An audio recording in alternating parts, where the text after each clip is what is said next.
നമസ്കാരം സർ. നമസ്കാരം. കഴിഞ്ഞ നമ്മുടെ വീഡിയോയ്ക്ക് വലിയ റെസ്പോൺസാണ് ആളുകളിൽ നിന്നുണ്ടായത്. ആളുകൾക്ക് ചോദിച്ചു, കുവൈറ്റ് രാജ്യത്തിൻ്റെ ഭരണാധികാരിയുടെ സെക്രട്ടറി ആയിരുന്ന ആൾ, അവിടുത്തെ പ്രതിരോധ മന്ത്രിയുടെ സെക്രട്ടറി ആയിരുന്ന ആളുടെ വിവരങ്ങൾ, ഇത്രയും വലിയൊരു വിവരങ്ങൾ ഞങ്ങൾക്ക് കിട്ടിയപ്പോൾ വിശ്വസിക്കാൻ പോലും പ്രയാസമായിരുന്നു പലർക്കും എന്നാണ് പലരും പറഞ്ഞത്. എന്തായാലും അപ്പോൾ ചോദിക്കുന്ന കമൻറ്റുകളിൽ പ്രധാനപ്പെട്ട ഒരു ചോദ്യം എന്ന് പറയുന്നത് അങ്ങയുടെ യാത്രകളെക്കുറിച്ചാണ്. ഒരു ഭരണാധികാരിയോടൊപ്പം സെക്രട്ടറി ആയിട്ട് ഇരിക്കുക എന്ന് പറഞ്ഞു കഴിഞ്ഞാൽ ഒരുപാട് യാത്രകൾ ചെയ്തിട്ടുണ്ടായിരിക്കുമല്ലോ. അപ്പോൾ ആ യാത്രാനുഭവങ്ങളൊന്ന് പറയാമോ? എൻ്റെ ജീവിതം തന്നെ ഞാൻ കുവൈറ്റിൽ ചെന്ന് എൻ്റെ ഹൈനസിൻ്റെ കൂടെ ഉള്ള കാലങ്ങൾ തുടങ്ങിയതിന് ശേഷം എനിക്ക് യാത്രകളോട് വളരെ ഇഷ്ടപ്പെട്ടൊരു മനുഷ്യനായിരുന്നു. ഒരു പ്ലെയിനിൽ കയറാൻ കൊതിച്ച് നടന്നൊരു മനുഷ്യനായിരുന്നു ഞാൻ. പക്ഷേ എൻ്റെ 23 വർഷത്തെ എൻ്റെ യാത്രകൾ എന്ന് പറഞ്ഞാൽ എനിക്ക് തന്നെ ഓർമ്മയില്ല, സത്യം പറയാം. അതിനാകെ എനിക്ക് നിങ്ങൾക്ക് കാണിക്കാൻ പറ്റാവുന്ന ഏറ്റവും വലിയൊരു തെളിവ് ഈ 23 വർഷത്തെ പ്രവാസ ജീവിതത്തിൽ 12 പാസ്പോർട്ട് കഴിഞ്ഞതിന് ശേഷം 13ാമത്തെ പാസ്പോർട്ടിലൂടെയാണ് ഞാനിപ്പോൾ പോയിക്കൊണ്ടിരിക്കുന്നത്. പക്ഷേ 13ാമത്തെ പാസ്പോർട്ട് അങ്ങനെ അങ്ങോട്ട് മൂവ് ചെയ്യുന്നില്ല, കാരണം ഞാനിപ്പോൾ ആ ഒരു ലെവലിലല്ല. ബട്ട് എൻ്റെ മറ്റുള്ള പാസ്പോർട്ടുകൾ, കാരണം ആദ്യം ഒരു സാധാ പാസ്പോർട്ട് ഉണ്ടല്ലോ, നമ്മുടെ നോർമൽ പാസ്പോർട്ടായിട്ടാണ് ഞാൻ 2002 കുവൈറ്റിലേക്ക് പ്രവേശിക്കുന്നതും. അതിനുശേഷം ഉള്ള എല്ലാ പാസ്പോർട്ട്സും ജംബോ പാസ്പോർട്ട്സാണ്. സോ അപ്പോൾ നിങ്ങൾക്കറിയാം, ഒരു ജംബോ പാസ്പോർട്ട് എന്ന് പറഞ്ഞാൽ അബവ് 60 പേജസ് ഉള്ളൊരു സാധനമാണ്. ഇതെല്ലാം സീൽ ചെയ്ത് വിസ സ്റ്റാമ്പ് ചെയ്ത് തീർന്നതാണ്. കാരണം ചില സംഭവങ്ങൾ നമ്മളത് പാസ്പോർട്ട്, ചില രാജ്യങ്ങൾ ഒറ്റ പേജിൽ ചുമ്മാ അങ്ങോട്ട് സീൽ ചെയ്ത് കളയും. പക്ഷേ ചില രാജ്യങ്ങൾ, നമ്മൾ എസ്പെഷ്യലി യൂറോപ്യൻ കൺട്രീസിലേക്ക് പോയി കഴിഞ്ഞാൽ അവർ ആ ഒരു പാസ്പോർട്ടിൽ ഒരു ബ്ലാങ്ക് പേജിൽ ഒരിക്കലും അവർ ചെയ്യില്ല. അവർ മറ്റുള്ള സീൽ ചെയ്തിരിക്കുന്ന ഒരു പാസ്പോർട്ടിൻ്റെ ഒരു സൈഡ് ഉണ്ടെങ്കിൽ അതൊരു മര്യാദപൂർവ്വം എൻ്റെ ഒരു കോർണറിലൊരു, ബട്ട് ഞാൻ പറഞ്ഞിട്ട് അദ്ദേഹം ഒരു ഭരണാധികാരിയായിരുന്നു. എല്ലാത്തിലുപരി അദ്ദേഹം ഒരു ട്രാവൽ ഫ്രീക്കായിരുന്നു. സോ ചില ആഴ്ചകളിൽ ഒരു 5 രാജ്യത്തെങ്കിലും പോകേണ്ട ഒരു ഭാഗ്യം എനിക്കുണ്ടായിരുന്നു. ഞാൻ പിന്നെ എല്ലാത്തിലുപരി ഒരു സാധാരണ മലയാളികൾക്ക്, ഒരു സാധാരണ ഇന്ത്യക്കാരനോട് പറഞ്ഞാൽ ആരും വിശ്വസിക്കാത്തത്, ഞാൻ എൻ്റെ US ട്രിപ്സൊക്കെ, ആദ്യത്തെ എൻ്റെ US ട്രിപ്സ് എല്ലാം വിതൗട്ട് വിസയായിരുന്നു. വിസ ഇല്ലാതെയുള്ള യാത്രകളായിരുന്നു. ഇവിടെ എത്ര കാലം കാത്തിരുന്ന വിസ കിട്ടത്? അല്ല, എനിക്ക് അതിൻ്റെ പ്രൊസീജിയേഴ്സ് എനിക്കറിയാം. കാരണം ഇപ്പോൾ ഞാനൊരു വിസക്ക് അപ്ലൈ ചെയ്യുമ്പോൾ അപ്പോഴാണ് ഞാൻ ആലോചിക്കുന്നത് എൻ്റെ സാറിൻ്റെ വേർപാട് എന്നെ എത്രത്തോളം, കാരണം എനിക്ക് മറ്റുള്ളൊരു സാധാരണ പൗരന് അനുഭവിക്കുന്ന കാര്യങ്ങളൊന്നും അനുഭവിക്കേണ്ട ആവശ്യം വന്നില്ല. കാരണം അദ്ദേഹം അധികാരവുമുണ്ട്, പണവുമുണ്ട്. അപ്പോൾ അതിൻ്റെ മുമ്പിലൊന്നും നമ്മൾക്ക് ന്യായമായിട്ടാണ് നമ്മൾ അപേക്ഷിക്കുന്നത് എല്ലാം കിട്ടും. സോ ഒരു ഗംഭീര യാത്ര തന്നെയായിരുന്നു. പിന്നെ മറ്റുള്ളവർക്ക് പ്രവേശനമില്ലാത്ത ഇപ്പോഴത്തെ സഞ്ചാരങ്ങൾ ചെയ്ത് നമ്മൾ യൂട്യൂബിലും കാണുന്ന ട്രാവലേഴ്സ് എല്ലാവരും എത്തിപ്പെടാത്ത കുറേ സ്ഥലങ്ങൾ, എസ്പെഷ്യലി സൊമാലിയ, യമൻ, സിറിയ യുദ്ധം നടക്കുമ്പോൾ, പിന്നെ എന്തെന്നാ പറയുക, അങ്ങനെ ഇഷ്ടംപോലെ, പലസ്തീൻ, ഗാസ ഒരിടയ്ക്ക് Gaza was part of my life. കാരണം ഞങ്ങളാണ് ഏറ്റവും കൂടുതൽ, ഇപ്പോൾ നിങ്ങൾ ശ്രദ്ധിച്ചിട്ടുണ്ട്, അവസാനം ഗാസയിലെല്ലാം തരിപ്പണമായതിനു ശേഷം ഏറ്റവും അവസാനം വരെയും പിടിച്ചു നിന്നത് കുവൈറ്റ് ഹോസ്പിറ്റലായിരുന്നു. കാരണം എൻ്റെ ലേറ്റ് ബോസിന് ഗാസനെ ഹെൽപ്പ് ചെയ്യണ ഒരു വിങ് ഉണ്ടായിരുന്നു. ഇന്നും ഉണ്ട് ആ വിങ്. ഇന്നും ഒരു നബീൽ അൽ-ഓൺ എന്ന് പറയുന്ന ഒരു സാറിൻ്റെ നേതൃത്വത്തിൽ ആണ് ഗാസയ്ക്ക് വേണ്ടിയുള്ള കുവൈറ്റിൻ്റെ എല്ലാ ചാരിറ്റി പ്രവർത്തനങ്ങളും നടക്കുന്നത്. ഒരു സംഘടനയുണ്ട്, എൻ്റെ സാറായിരുന്നു അതിന് മേൽനോട്ടം വഹിച്ചിരുന്നതും. അപ്പോൾ എനിക്ക് അത്രയ്ക്കും നല്ല സ്വാധീനമുള്ള, അത്യാവശ്യം ഈ പറയുന്ന ഹമാസിൻ്റെ ഒരുമാതിരിപ്പെട്ട എല്ലാ നേതാക്കന്മാരായിട്ട് നേരെ കണ്ടിട്ടുമുണ്ട്, സംസാരിച്ചിട്ടുമുണ്ട്. അവർക്കെല്ലാവർക്കും കുറച്ച് പേർക്ക് എന്നെയും അറിയാം. അതിനർത്ഥം ഞാനതല്ല, ഞാൻ ഒരു സഹായം എന്നുള്ള രീതിയിൽ എൻ്റെ സാറ് വിടുമ്പോൾ എല്ലാം ഞാൻ അവിടെ പോകുന്നത്. കാരണം ഗാസയ്ക്ക് ഡയറക്റ്റ് പോകാം. അപ്പോൾ നമ്മൾ പോയിരുന്നത് ഈജിപ്തിൻ്റെ ഷാമൽ ഷെയ്ഖ് എന്ന് പറയുന്ന അവിടുത്തെ എയർപോർട്ട് യൂസ് ചെയ്തിട്ട് അവിടെ നിന്ന് ബൈ റോഡ് ഈ ഫിലാഡൽഫി ഇപ്പോൾ ഇസ്രായേലിൻ്റെ കൈവശം ഇരിക്കുന്നു. സോ അതിലൂടെ പാസ് ചെയ്ത് നമ്മളുടെ സഹായ ഹസ്തങ്ങൾ അവിടെ, എസ്പെഷ്യലി ഓരോ ടൈം ഉണ്ടായിരുന്നു, റമദാൻ, പിന്നെ വിൻ്റർ വരുമ്പോൾ, പിന്നെ അല്ലാതെ തന്നെ അങ്ങനെ പോകുമായിരുന്നു. സോ ഒരു ഗംഭീര യാത്രയായിരുന്നു. പിന്നെ അത്യാവശ്യം ഇങ്ങനെ നമ്മളുടെ ആൾക്കാർക്ക് പരിചിതം, ഇപ്പോൾ കുറേ സഞ്ചാരികളൊക്കെ പോയി കാണുന്നുണ്ടെങ്കിലും, ഇപ്പോൾ ഈ തുർക്ക്മെനിസ്ഥാൻ, കസാക്കിസ്ഥാൻ, ആ ഒരു റഷ്യയിൽ നിന്ന് വിട്ടുപോയ കുറേ രാജ്യങ്ങളുണ്ടല്ലോ.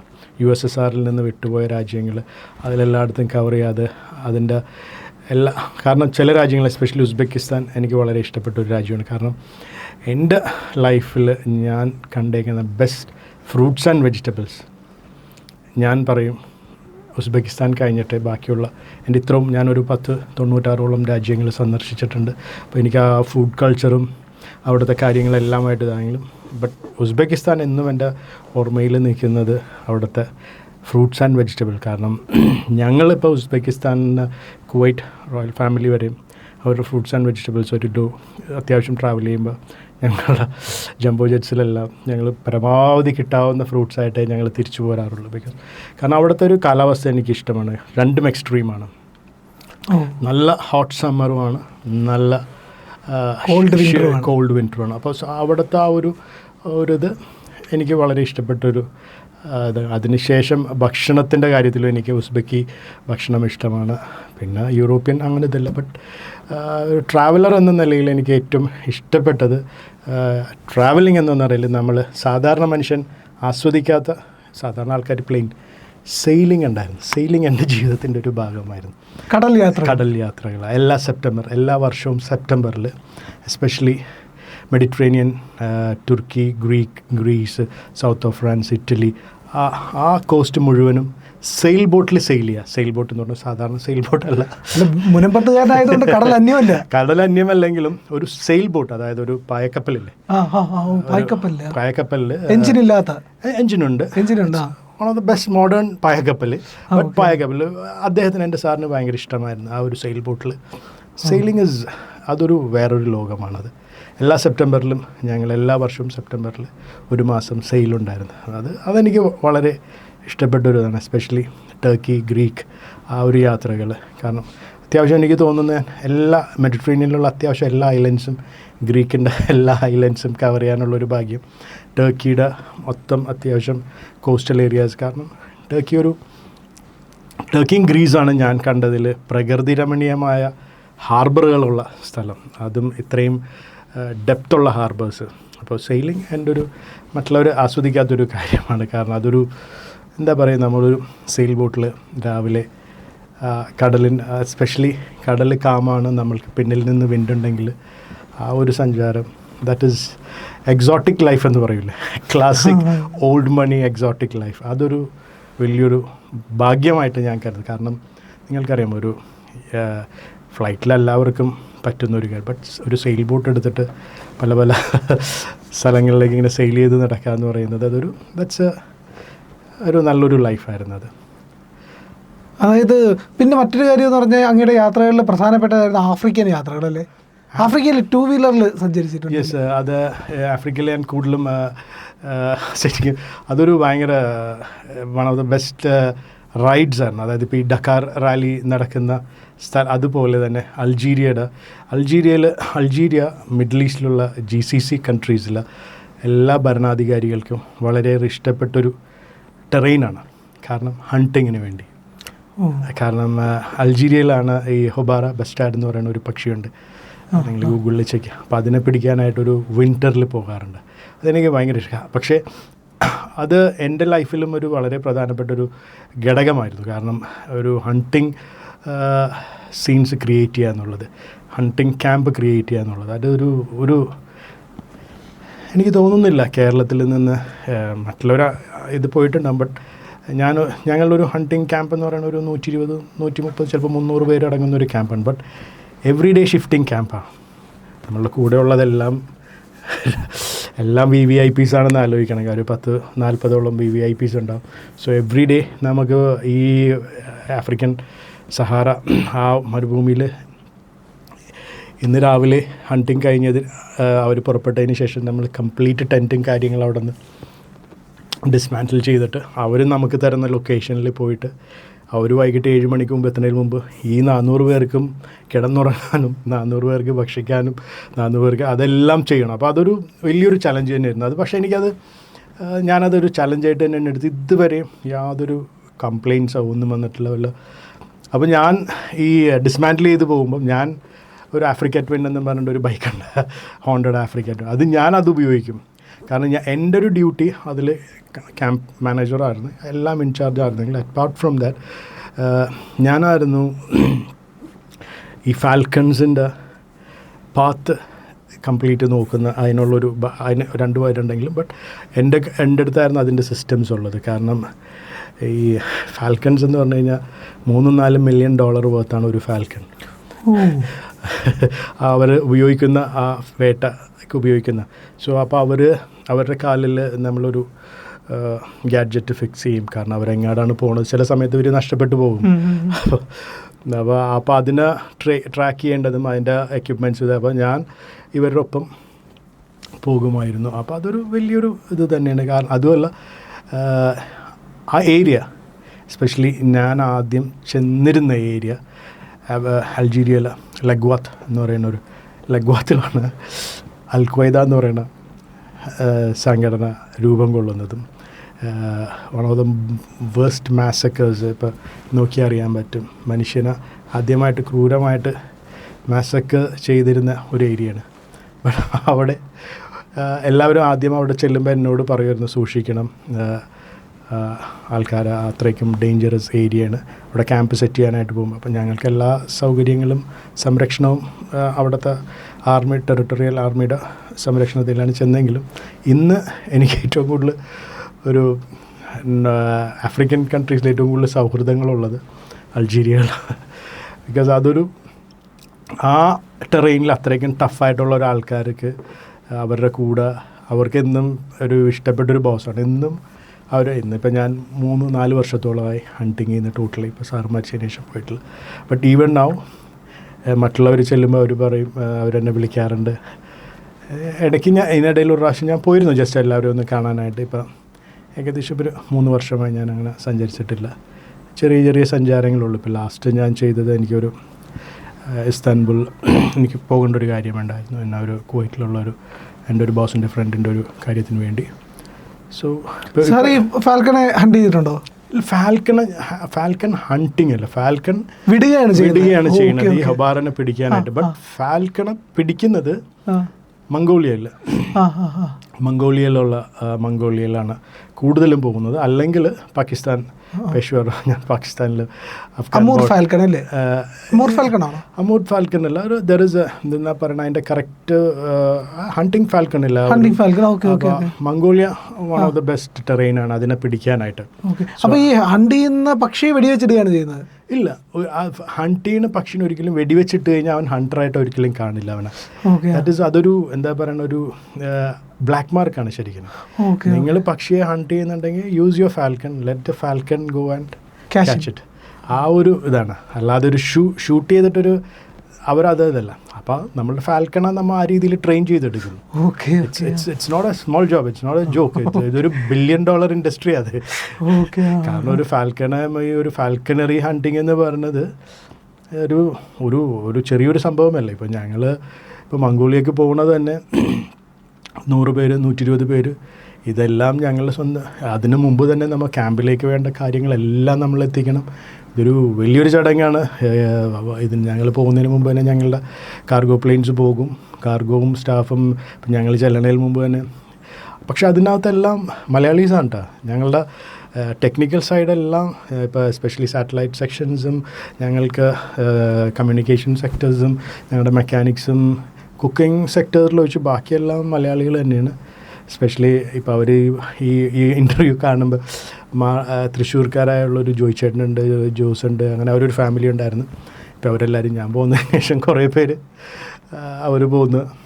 ബിക്കോസ് എല്ലാവരുടെ ഇടയിലും ഞാനൊരു നല്ലൊരു ബോസായിരുന്നു. സോ ഇപ്പോഴും കുവൈറ്റിലുള്ള എല്ലാവരും പറയും സാറ് പോയതിന് ശേഷം ആ ഒരു because one of the best team എൻ്റെ കൂടെ ഉണ്ടായിരുന്നു.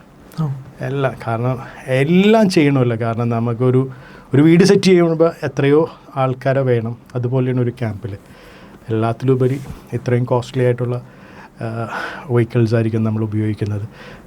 അപ്പോൾ ആ വണ്ടികളെല്ലാം പെർഫെക്റ്റ് ആയിരിക്കണം. പിന്നെ സോ ഇറ്റ്സ് വെരി പറഞ്ഞാൽ തീരാത്തൊരു യാത്രയാണ്. സാർ ഇപ്പം ചോദിക്കാനുള്ളൊരു ചോദ്യം, പോകാത്ത ഏതെങ്കിലും രാജ്യമുണ്ടോ? ഇല്ല, ഉണ്ട് ഇഷ്ടമല്ല. ഓസ്ട്രേലിയ ഞാൻ പോയിട്ടില്ല, ന്യൂസിലൻഡ് പോയിട്ടില്ല. അതൊക്കെ എൻ്റെ ഒരു ഡ്രീമായിരുന്നു. ബട്ട് ഞങ്ങൾ പോകാനിരുന്നതാണ്. കാരണം ന്യൂസിലൻഡിലേക്ക് പോകാനായിട്ടുള്ള സാറിൻ്റെ ഒരു കാര്യമുണ്ട്. ബട്ട് ഓസ്ട്രേലിയ, ന്യൂസിലൻഡ് ഞാൻ പോയിട്ടില്ല. ബട്ട് കുറേ എന്താ പറയുക, കുറേ നമ്മൾ ഫോർ എക്സാമ്പിൾ ഞാൻ ആ സ്ഥലം വിട്ടു, നമ്മൾ അറ്റ്ലാന്റിക് ക്രോസ് ചെയ്യുമ്പോൾ, പസഫിക് ക്രോസ് ചെയ്യുമ്പോൾ കുറേ ചെറിയ ചെറിയ ഐലൻഡ്സ് ഉണ്ട്, ചെറിയ ഈ പല പല രാജ്യങ്ങളുടെയും അണ്ടറിൽ വരുന്നത്. അങ്ങനെയുള്ള സ്ഥലങ്ങളിൽ, അങ്ങനെയുള്ള കുറേ രാജ്യങ്ങൾ സത്യം പേര് കിട്ടുന്നത്. ഇപ്പോൾ മൊറോക്കോന് വെസ്റ്റായിട്ടൊരു ഒരു കമ്മ്യൂണിറ്റി ഉണ്ട്. അതുപോലെ തന്നെ പോർച്ചുഗലിൽ നിന്ന് നമ്മൾ പോയി കഴിഞ്ഞാൽ ഒരു ഐലൻഡ് ഉണ്ട്. അതൊരു പ്രാവശ്യം US ട്രിപ്പിൻ്റെ സൈഡിൽ സത്യം ഞാനത് നോക്കിയാലേ എനിക്ക് അതിൻ്റെ പേര് പറയാം. അങ്ങനത്തെ കുറേ രാജ്യങ്ങൾ. പിന്നെ ഈ സെയിലിംഗ് ഞാൻ പറഞ്ഞില്ലേ, സെയിലിംഗ് എസ്പെഷ്യലി ഗ്രീക്ക് ഐലൻഡ്സ് ഒരു വിസ്മയം തന്നെയാണ്. ഇഷ്ടംപോലെ ഐലൻഡ്സിൽ നമ്മൾക്ക് ലക്ഷ്യമില്ലാത്തൊരു യാത്രയാണത്. നമ്മൾ ആ ഒരു ടെറിട്ടറി കയറിയതിന് ശേഷം ഇന്ന് എവിടെയാണ് നമ്മുടെ ബോട്ട് നമ്മൾ എത്തിക്കുന്നത്, അതൊരു വലിയൊരു, അതിൽ എനിക്ക് അതിശയം തോന്നിയത്, ഞങ്ങളൊരു പ്രാവശ്യം ടർക്കി, അതായത് ബിറ്റ്വീൻ, കാരണം ടർക്കിയുടെ ചില സ്ഥലങ്ങളും ഗ്രീസിൻ്റെ ചില സ്ഥലങ്ങളും വളരെ ക്ലോസ് ആണ്. അപ്പോൾ ടർക്കിയുടെ ഒരു ഫേമസ് പോർട്ടുണ്ട് മെർമറിസ് എന്ന് പറഞ്ഞിട്ട് ഒരു ടൗൺ ആണ്, ഒരു കോസ്റ്റൽ ടൗൺ ആണ്. അവിടെ ചെന്നപ്പോൾ ഒരു മലയാളി അങ്കിളും ഒരു ആൻറ്റിയും, അവർ മലയാളീസാണ്. അവർ എൻ്റെ അവരുടെ കാര്യങ്ങളൊക്കെ ഉണ്ട്. അവർ സെയിലിംഗ് പഠിച്ചിട്ട് സ്വന്തമായിട്ടൊരു സെയിൽ ബോട്ട് വാങ്ങിച്ചവർ, ചെറിയ സെയിൽ ബോട്ട്. അവർ രണ്ടുപേരും കൂടി സെയിൽ ചെയ്യണത് ഞങ്ങൾ കണ്ടു. അപ്പോൾ അവർക്കും ഭയങ്കര അതിശയമായിരുന്നു. അവർ പറഞ്ഞാൽ ആദ്യമായിട്ടാണ് ഞങ്ങളും ഒരു മലയാളി, അവർ എവിടെയോ വന്ന് സെയിലിംഗ് പഠിച്ചു, സ്വന്തമായി ഒരു സെയിൽ ബോട്ട് വാങ്ങിച്ചിട്ട് അവർ രണ്ടുപേരും കൂടെ, അന്ന് ഞാൻ അദ്ദേഹത്തെ, ഇതൊരിപ്പോൾ ഒരു 6-7 years ആയിരുന്നു തോന്നുന്നു, അവർ രണ്ടുപേരും ഒരു 60s above നിൽക്കുന്ന ആൾക്കാരാണ്, ആൻറ്റി അങ്കിളും. അപ്പോൾ ഞാൻ ഇവിടെ നിന്ന് കൊണ്ടുപോയ അങ്കിൾ ആൻറ്റി ഇപ്പോൾ കാണുന്നുണ്ടെങ്കിൽ എൻ്റെ കയ്യിൽ കുറേ ഇവിടെ നിന്ന് കൊണ്ടുപോയ നാടൻ ഫിഷൊക്കെ ഞങ്ങളെപ്പോഴും ഞാൻ എനിക്ക് വേണ്ടിയും ഇവിടെ നിന്ന് വരുത്തിക്കും. അങ്കിൾ ആൻറ്റിക്കും കുറേ നമ്മുടെ നാടൻ ചെമ്മിനില്ലേ, ടൈഗർ പ്രോൺസും ഇതൊക്കെ കൊടുത്തിട്ട് ഞങ്ങളൊരു ദിവസം വൈകിട്ട്, കാരണം ഞങ്ങളുടെ ഈ ഓട്ടിൻ്റെ അവിടെ നിന്ന് അപ്പുറം മാറിയായിരുന്നു ഇവർ കിടന്നിരുന്നു വെച്ചത്. അപ്പം ഞങ്ങൾ അങ്ങനെ ഒരു സൗഹൃദം ഉണ്ടായിരുന്നു. ടോണി എന്നാണ് അങ്കിളുടെ പേര്. വലിയ യാത്രാനുഭവങ്ങളാണ്. ലോകത്തിൻ്റെ വിവിധ ഭാഗങ്ങൾ, ഏതാണ്ട് എല്ലാ രാജ്യങ്ങളും കവർ ചെയ്ത് അങ്ങ് നാട്ടിൽ തിരിച്ച് സെറ്റിൽ ചെയ്യുമ്പോൾ വെറുതെ ഇരിക്കുന്നുമില്ല. രാഷ്ട്രീയ പ്രവർത്തനം നടത്തുന്നു, സാമൂഹിക പ്രവർത്തനം നടത്തുന്നു. BJPയുടെ മൈനോറിറ്റി മോർച്ചയുടെ സംസ്ഥാന വൈസ് പ്രസിഡന്റ്, BJP സംസ്ഥാന ഘടകത്തിന് അങ്ങൊരു മുതൽക്കൂട്ടാണ് എന്നുള്ള കാര്യത്തിൽ സംശയമില്ല. എന്തായാലും അങ്ങയുടെ അനുഭവങ്ങൾ ഈ നാടിന് ഉറപ്പായിട്ടും ഒരുപാട് നല്ല കാര്യങ്ങൾ ചെയ്യാൻ ഉപകരിക്കുമെന്നുള്ളതിൽ സംശയമില്ല. Thank you. തീർച്ചയായിട്ടും ചെയ്യാൻ പറ്റും എനിക്ക്. കാരണം എൻ്റെ അനുഭവങ്ങൾ കാരണം അങ്ങനെയാണ്. കാരണം അത്രയ്ക്കും കാണാനും, കാരണം ഈ ലോകത്തിൻ്റെ നാനാഭാഗങ്ങളിൽ പല വീടുകൾ വെക്കാനുള്ളൊരു, പാലസുകൾ സൃഷ്ടിക്കാനുള്ളൊരു ഭാഗ്യം എനിക്കുണ്ടായിരുന്നു. കാരണം എൻ്റെ സാർ അപ്പോൾ എനിക്ക്, പക്ഷേ ഒരു കാര്യം നമ്മളെടുത്ത് പറയേണ്ടത്, നമ്മളൊരു സ്ഥലത്ത് ചെല്ലുമ്പോൾ ഈ പെർമിഷൻസ് എന്ന് പറയുന്ന ഒരു സംഭവം ഉണ്ടല്ലോ, അതൊക്കെ വെച്ച് നോക്കുമ്പോൾ നമ്മുടെ ഇന്ത്യ എത്രയോ സൗഭാഗ്യമുള്ളൊരു രാജ്യം എന്ന് പറയുക. കാരണം അത്രയ്ക്കും കാരണം എനിക്ക് ശരിക്കും അതിൻ്റെ ബുദ്ധിമുട്ടുകൾ മനസ്സിലായിട്ടുണ്ട്. എസ്പെഷ്യലി യൂറോപ്പ്, സ്വിറ്റ്സർലൻഡിലൊക്കെ ചെന്ന് കഴിഞ്ഞാൽ നമ്മളൊരു വീട് വെക്കുന്നുണ്ടെങ്കിൽ അവർ നമ്മളെ ചോദിക്കുന്ന ചോദ്യങ്ങൾ, നമ്മളൊരു എസ്പെഷ്യലി ഒരു പഴയ വീടാണ് എടുത്തിട്ട് റെനോവേറ്റ് ചെയ്യണമെങ്കിലും അതൊക്കെ വെച്ച് നോക്കുമ്പോൾ നമ്മൾ സ്വർഗത്തിലാണ് ജീവിക്കുന്നത്. തീർച്ചയായിട്ടും അതൊരു വലിയൊരു അനുഭവമാണ്. Thank you very much. Thank you. പ്രിയപ്പെട്ട പ്രേക്ഷകരെ, ഇന്ത്യ ലൈവ് ചാനലിനൊപ്പം ഉള്ള നിങ്ങളുടെ യാത്ര തുടരണം. ഞങ്ങളുടെ ചാനൽ സബ്സ്ക്രൈബ് ചെയ്യണം. നമ്മുടെ ലോഗോ IND എന്നുള്ള ലോഗോയിൽ ഒന്ന് വിരലമർത്തിയാൽ നമ്മുടെ ചാനലിൻ്റെ പ്രൊഫൈലിലേക്ക് പോകാം. അവിടെ സബ്സ്ക്രൈബ് എന്നുള്ള ബാറുണ്ട്, അവിടെ ഒന്ന് വിരലമർത്തി തൊട്ടപ്പുറത്ത് കാണുന്ന ബെൽ ഐക്കണിൽ കൂടി വിരലമർത്തിയാൽ നിങ്ങൾക്ക് ഇന്ത്യ ലൈവ് സബ്സ്ക്രൈബ് ചെയ്യാൻ കഴിയും. ഞങ്ങളെ സഹായിക്കണം.